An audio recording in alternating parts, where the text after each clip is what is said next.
انصاف کی جگہ پر دنیا سے مر کر آنے والا وہ شخص جو گاؤں کا سیدھا سادہ انسان تھا۔ نیک روح، آپ دنیا میں بہترین مخلوق بننے کے لیے بھیجے گئے تھے۔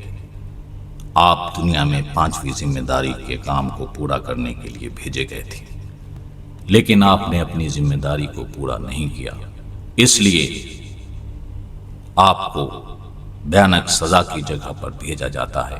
کیا آپ کو اپنی صفائی میں کچھ کہنا ہے؟ شخص: ایسا کیسے ہو سکتا ہے؟ میں نے اپنی پوری زندگی کسی سے کوئی مطلب نہیں رکھا، بس اپنے بچوں اور اپنے خاندان کے بیچ رہا۔ دن میں 2 بار 5ویں ذمہ داری کی تعلیم کی جگہ پر جاتا تھا، پھر وہاں سے آ کر بس اپنے پریوار کے بیچ ہوتا تھا، کسی بھی غلط کام میں نہیں تھا۔ اپنے کاروبار، اپنے 5ویں ذمہ داری کی تعلیم کی جگہ اور اپنا گھر، اس سے زیادہ کچھ میں نے دنیا میں مطلب نہیں رکھا۔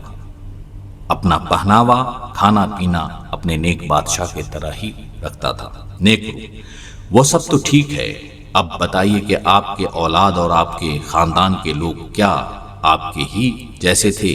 شخص: نہیں، میں نے پہلے ہی کہا کہ میں کسی سے کوئی مطلب نہیں رکھتا تھا، جس کو جیسی زندگی جینا ہے جیے۔ نیک روح: آپ نے دنیا میں کیسی زندگی گزارے؟ شخص: بہت اچھی زندگی اور بہت خوشحال زندگی گزارا۔ نیک روح: کیا آپ 5ویں ذمہ داری کے تعلیم کے مطابق اپنے رب کے لیے بہترین مخلوق تھے؟ شخص: بہترین مخلوق تھے یا نہیں تھے، آپ ہی حساب لگا لیجئے۔ میں تو دنیا میں بہت سکون میں تھا، مجھے تو کسی سے کوئی مطلب جو نہیں تھا۔ سال میں 2 بار نیک بادشاہ کے محل میں جاتا تھا زیارت کرنے کے لیے، اور سال میں 10 دن ان کے نام پر جو ہمیں بھوکا رہنا ہوتا تھا وہ ہم کرتے تھے، اور سب سے پہلے ہم 5ویں ذمہ داری کی تعلیم کی جگہ پر جایا کرتے تھے۔ نیک روح: آپ کے اعتراف میں نہ جانے کتنے لوگ بے بس تھے، جس میں بڑھاپے کی بے بسی، معذوری کی بے بسی، کھانے کی بے بسی، 5 ذمہ داریوں کی تعلیم کی بے بسی۔ اس کے لیے آپ نے کیا کیا؟ شخص: میں تو خوش تھا، اب لوگ بے بس تھے تو میں کیا کرتا؟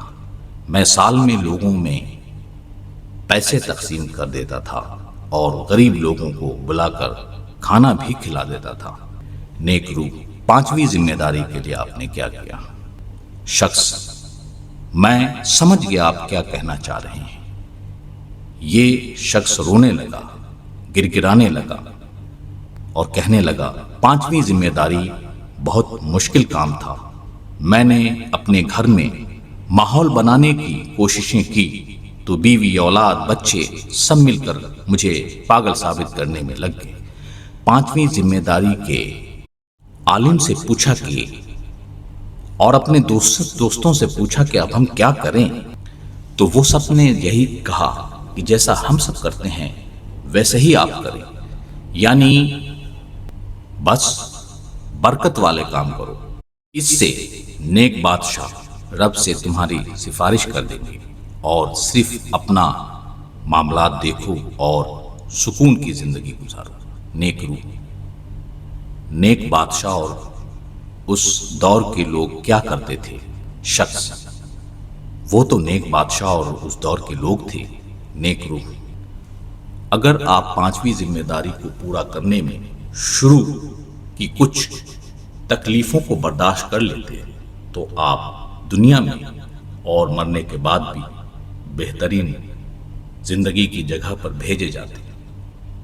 شخص: مجھے معاف کر دیجئے، مجھ سے بہت بڑی غلطی ہوگی۔ نیک روح: ہمارے طرف سے تو آپ کو 5ویں ذمہ داری پورا نہ کرنے پر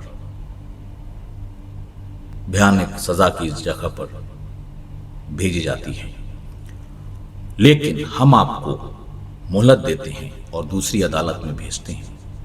اگر آپ نے دنیا میں بہت زیادہ نیکیاں کی ہیں تو اس نیکیوں کا وزن ہوگا، اگر بہت زیادہ ہوا تو پھر آپ کو بہترین خوشحالی کی جگہ مل جائے گی، اور کم ہوا تو آپ کو بھیانک سزا کی جگہ بھیج دی جائے گی۔ اس کے بعد اس شخص کو دوسری عدالت میں بھیج دیا جاتا ہے۔